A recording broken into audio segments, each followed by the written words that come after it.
Oye, ¿tus papás siguen casados? Siguen casados, sí, sí, sí. Ok, o sea, siempre has estado... Nunca los he visto pelear, nunca... O sea, nunca he tenido así como una cosa de... me tocó vivir el contexto de un matrimonio difícil que... Si llegaron a tener pleitos, qué bien lo escondieron porque yo jamás me enteré. Yo siempre... Chido. O sea, como que siempre tuvieron muy presente la prioridad de que es, a ver, tenemos 2 hijos, vamos a... Que esto salga bien. Oye, eso, chido. Qué chido ha de ser verlos ahorita, porque deben estar muy orgullosos con todo lo que te estás haciendo, ¿no? Sí. Porque iba a decir con todo lo que te está pasando, pero es que yo siento que las cosas no te están pasando, las cosas haces que sucedan. O sea, tú estás haciendo que todo esto suceda con tu talento, con tu trabajo, con constancia, con estar ahí, porque además yo de repente veo la cantidad de reseñas que tienes en TikTok y digo, y luego la gente me acuerdo que ponen de repente, porque yo leo mucho tus comentarios y es como, güey, ¿en qué momento este güey tiene tanto tiempo para ver cosas? Y yo, pues porque quizá tuvo una vida antes, cabrón, o sea... Sí. O sea, ha visto muchas cosas antes, no necesariamente las vio ayer. Eso es importante, que de repente la gente es, ¿cómo acabas de ver de repente estas 6 temporadas? No las acabo de ver, o sea, las vi en 2014 cuando era fan y pues ahora me acuerdo y le hago la reseña. No había TikTok en 2014, ahora sí, entonces por eso lo estoy haciendo ahorita. Oye, ¿y cómo sientes a tus papás? ¿Cómo ven todo esto que estás haciendo? Están muy felices con todo este pedo. O sea, porque me acuerdo al principio, o sea, te digo, esto fue en el contexto de pandemia, yo seguía dando clases en línea, seguía viviendo con ellos. Y empiezo de repente a subir estos videos por mero ocio, ¿no? O sea, que vi que hubo una respuesta positiva, sigo subiendo videos, veo que voy creciendo en seguidores. Ellos sabían que parte de mi trabajo como artista, como comediante, tenía que ver con trabajar mis redes. Entonces, cuando ven que los números empiezan a crecer, decían, qué bueno por ti, porque entonces ya a lo mejor va a haber más gente que se anime a ir a tus shows de stand-up, a lo mejor habrá más gente que te vaya a ver al teatro. Claro. Como que no pasaba de eso. Conforme empiezan a crecer los números, me empiezo yo a hartar cada vez más de mi trabajo en la escuela, porque seguíamos trabajando en línea, que ya me tenía harto ese esquema, y cuando eventualmente nos regresan a esquema presencial durante un par de semanas, por mero capricho del gobierno que dijo, cerramos el ciclo escolar presencial, que no servía de nada porque ya se había evaluado, ya no había nada que trabajar. Me acuerdo que ya en esas semanas que regresé a trabajar presencial, ya me estaba costando trabajo mantener el equilibrio entre ir a la escuela a cubrir las horas que tenía que cubrir y regresar a mi casa a ver contenido y grabar contenido, porque ya tenía yo muy claro que esto lo tenía que seguir haciendo. Okay. Entonces ya me estaba costando trabajo equilibrar las dos cosas. Yo dije, el año que viene, cuando arranque el año ahora sí bien, cuando esté toda secundaria, toda prepa, tenga que calificar trabajos otra vez, planear eventos y demás, no va a haber manera de que yo haga esto. Entonces empecé ya a pensar un poquito en mi estrategia de escape, y cuando le comenté a mis papás como de, es que ya estoy hartándome un poquito de la escuela, me quiero ir, decían, también bájale de huevos, llevas 2 minutos en TikTok, o sea, espérate porque tú no sabes si esto va a durar, si esto qué pedo. O sea, como que les daba miedo que yo diera ese brinco de renunciar a mi trabajo, porque de repente me empecé a volver viral durante un ratito. Ahorita me platicas cómo renunciaste, cómo todo este rollo, pero antes de eso dijiste, bueno, son 2 hermanos, Begoña y tú. Sí. ¿No? Begoña hoy es actriz, cantante, está metidísima en el teatro, pero estuvo en La Voz, ¿no? Estuvo en La Voz hace, ¿qué fue? Como en 2019. ¿Y se voltearon a escogerla o no? Se volteó, era, ¿cómo se llamaba? Sí, ¿no? Lupillo Rivera. Ajá. Sí, que ese fue el que se volteó porque me dijo mi hermana, eso fue un desmadre, que le dieron como opciones de canciones para cantar ese día. Ella escogió una que era la que más le quedaba y a la mera hora le dijeron, no, cantas esta otra. No. Entonces fue como de, bueno, whatever. Entonces se sube a cantar esa otra canción que no le quedaba tan chido a su voz. Al final sí se volteó este cabrón y ahorita ya está componiendo y haciendo ya su música. Qué chingón. Entonces, mis papás siempre han sido a toda madre con este rollo de que mi hermana y yo teníamos ganas de hacer algo diferente. Fue, órale, o sea, ¿para qué le pongo trabas si solamente lo voy a hacer miserable? Mejor voy a ver la manera de que lo hagan bien. ¿Cómo era de chavitos? O sea, porque tú me dices, tu hermana cantando hasta la raíz, tal, o sea, todo este rollo. Tú, por otro lado, empezando con el stand-up y con todo lo que querías y ahora lo que obviamente hemos visto que has estado haciendo en redes. ¿A qué jugaban de chavitos? Yo jugaba mucho también con mi hermana y con sus muñecas. Yo les hacía voces cagadas. Y de repente, frente a mis papás, nada más como que llegaba a jugar con este mismo... Con el mismo formato. Era una cosa como muy teatral, digamos, la forma de jugar. Tenemos una prima con la que cuando es más grande que nosotros, que cuando éramos morritos armaba como obras de teatro, que ni las presentamos ni nada, solamente era jugar al ensayo. Entonces, como que sacábamos muebles al patio donde vivían mis abuelos, armar escenografía y a como armar una historia de ni me acuerdo de qué iba ni nada, pero nos poníamos disfraces, sacábamos muebles y nada más era jugar al teatro. O sea, como que siempre hubo mucho de eso. Y no era así de que ya conseguí el texto de Vaselina, vamos a hacer Vaselina o vamos a hacer... todo era... ¿Inventado? Todo era inventado, sí.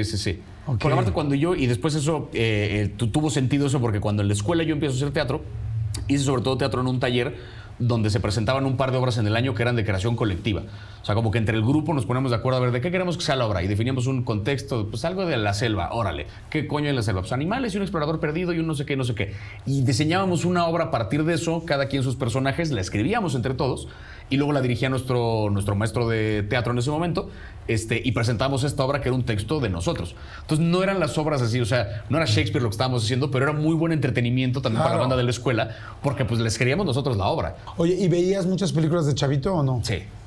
O sea, desde muy chiquito Sí, eras... sí. ¿Cuáles son? ¿Qué te acuerdas viendo en la tele? Veía mucho la tele, o sea, como en plan de ver caricaturas, ver series y así. De morrito veía, ahora sí que toda esa como tanda de Cartoon Network así de Johnny Bravo, Las Chicas Superpoderosas, El Laboratorio de Dexter, todo este pedo. O sea, veía mucho de eso. Por eso tienes a la chica superpoderosa. Aquí tengo una chica, este fue mi primer tatuaje, correcto, a la chica superpoderosa. Veía mucho de estas caricaturas, pero veía también mucha como sitcom gringa desde muy morrito. O sea, porque mi papá sobre todo veía estos programas, Seinfeld en particular, que era como, o sea, que a la fecha es mi sitcom favorita de la vida.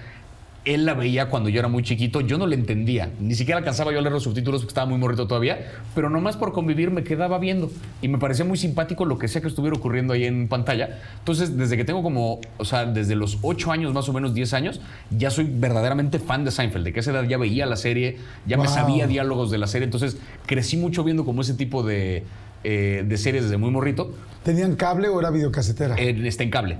Okay. Entonces yo crecí como viendo ese tipo de series, entonces creo que mi afinidad por la tele pues viene desde ahí, porque no veía tanto como los programas que, o sea, va a sonar medio mamón, pero no veía los programas que veía todo el mundo a esa edad. Sí. Tenía un compa con el que me acuerdo que cuando teníamos 10 años nos hicimos amigos porque solamente él y yo veíamos 24. Okay. A los 10 años. Él era la única otra persona que yo conocía de mi edad o de la escuela que veía la serie de Jack Bauer. Sí, así en tiempo real. En tiempo real, que me parecía fascinante el concepto. Era fantástico. Y yo tenía 10 años, entonces como que... 10 años viendo 24. Sí, porque me mamaba la idea de que era en tiempo real y demás, entonces... ¿Cómo se llama la actriz que está, la chavita, la hija de... Ay, Esta güerita. Ajá, que es la de The Girl Next Door. Sí, bueno, es un bombón, no importa. Sí, que por supuesto fue uno de los primeros crushes importantes. Claro que sí, claro que sí. Porque Sí, era bueno, una niña que decíamos todos, no juegues. No mames, yo tenía 10, 11 años viendo eso. ¿Cómo? Elisa Cooper, sí. Ajá. No mames, entonces esa serie fue como de lo primero que veía.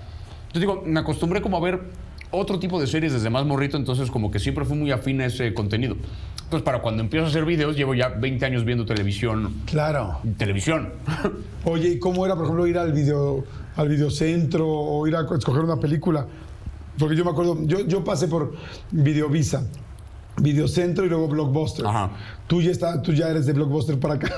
Me tocó Videocentro. Blockbuster para acá. Todavía me tocó Videocentro de más morrito, pero ya sobre todo, o sea, casi todo el rato que renté películas fue Blockbuster.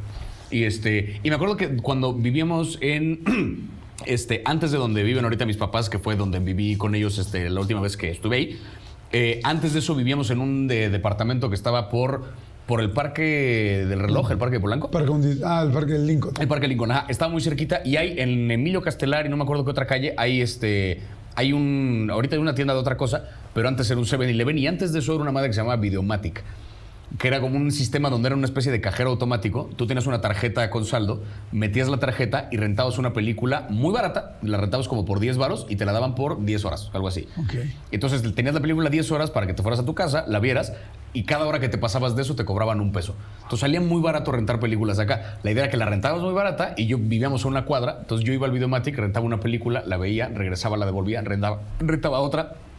Me acabé el catálogo de ese lugar. ¿En serio? No era tan amplio, pero en un verano que de repente pues no salimos de vacaciones, mi mamá trabajaba, mi papá trabajaba, mi hermana estaba en casa de una amiga, estaba yo solo en casa, pues fue como de, bueno, ten dinero en la tarjeta del Videomatic y yo solo me iba a rentar películas. Fue todo lo que hice. ¡Wow! ¿No? Entonces sí te encantaba, pero muy cañón. Sí, muy cabrón. O sea, era lo único que hacía y de repente las veía más de una vez, nada más como por clavado, O sea, siempre me ha gustado mucho la idea de ver en pantalla una historia. Oye, y ahora que te dedicas, a esto, que es parte de tu trabajo, de tu ingreso y de tu vida, ¿de repente da flojera? De repente es como de, no manches, tengo que reseñar tal cosa para mañana, que todo el mundo está hablando de Last of Us. Bueno, Last of Us está muy Eso chingón. me encantaba. Pero sí pasa de repente con unas que es todo el mundo, ¿ya viste el nuevo tráiler de...? El tráiler de... A ver, y es ponerlo y grabar la reacción, que ya a la hora de verlo a lo mejor me emociona, pero sí hay un primer impulso de el nuevo tráiler de la película, no sé qué animada, me vale verga. O sea, honestamente ahorita no tengo ganas de... Sí. Pero la gente está esperando la respuesta porque es como de, güey, es que todo el mundo está hablando del tráiler, ¿por qué tú no? Sí, es cierto. A ver, el tráiler. Entonces, sí hay momentitos donde es como de videos que sé que tienen que ocurrir, Pero la verdad es que de quejarme de eso a quejarme de estar calificando cuentos, esto 1000 veces, ¿eh? O sea, dentro de los males, la verdad es que tampoco digas, ay, mi trabajo es bien difícil. Nel, es bien pinche fácil. O sea, oye, sí, también para qué. O sea, es difícil decir cuando te preguntan tu mejor película o tu película favorita o tu serie favorita, es complicado. Pero sí, me imagino que cuando es la peor, es más fácil, ¿no? ¿Cuál es así la película que dices, que inclusive has reseñado, que digas, no manches, esto sí es terrible, cabrón? Es que ahí sí no sé, porque justo como que las películas que son así de terribles, un poco hasta las bloqueo. O sea, sé que hay un par de películas que me sorprendieron para mal, así de lo mal que la pasé en el cine. Una de ellas, y porque ahorita ya hablé de la 1 hace poquito, la de Cars 2. Cars 2 me parece una grosería. O sea, lo mala que ¿Es es la del película. oeste? Es la que como de repente hay un espía y que, o sea, como que hay un Aston Martin que es un espía y hay como todo un complot donde la gasolina y que si el medio ambiente, que, ¿qué es esta mamada? O sea que, de por sí yo nunca he sido el mayor fan de la primera de Cars. O sea, es una muy buena película, pero a mí la parte de los coches no conecto tan cabrón, pero dije, es una buena película. La 2 de plano fue mi primer indicio de, Pixar está valiendo. O sea, fue como la primera vez que yo vi, dije, estos güeyes no hacían esto lo hizo alguien más.